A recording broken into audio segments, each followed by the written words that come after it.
Hi, Maggie. After reading part 5 of Discrit, your question was, what are some positive school reform practices out there? And I think that Discrit gives a lot of good examples as to what positive school reform practices look like. And I believe that most of it lies in the multicultural and inclusive classroom reform. Basically, multicultural and inclusive education work side by side to basically put aside the white Eurocentric type of schooling that we are used to seeing, where the federal government basically gives laws and practices and basically benchmarks that are guided more towards the middle class white student, and looking more at multicultural types of curriculums that include all of our students, to making them not only successful in school, but also educating all of our students on the different types of cultures that are out there.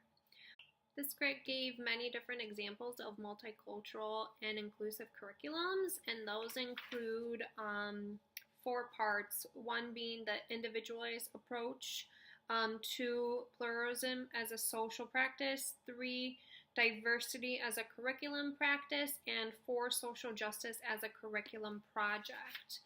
And just to kind of explain those, individualized, the first one, individualized approach to difference, would be instead of taking the student out of gen ed curriculum to be for them to be successful, we will keep them in the gen ed curriculum, but put in supplemental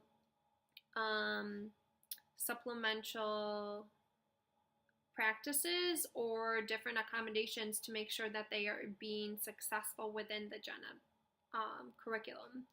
2, pluralism as a social practice. We are developing intergroup social human relations. We are basically looking at the other and broadening our knowledge about diversity. So we are being exposed to diversity in cultures, diversity in relationship as gay and lesbian. We are being exposed to women being shown in a man's job and being exposed to different things in that type of way. 3, diversity as a cultural practice. We basically, instead of putting a blindfold on a student or putting them in a wheelchair and saying, hey, look at how bad this could be, you could be blind, you could be disabled, we are not going to put that disability label on other people, but rather we're going to learn about them and see what they can do, and we are becoming educated on that they are able to do different things and be successful.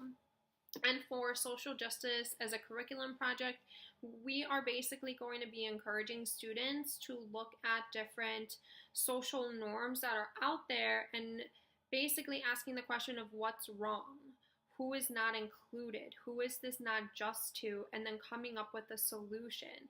This way students are looking at the things that are going around them and basically saying, hey, this is not okay, this needs to be changed because of all the education that they have received thus far.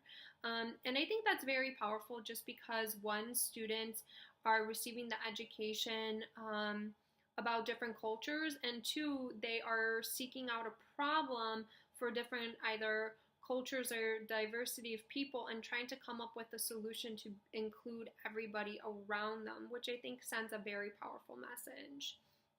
Discrit also mentioned that there's a lot of different reforms that are taking place slowly, but they are coming up, where basically differentiating instruction is not only seen as a special education world, it's also greatly seen in the general education world.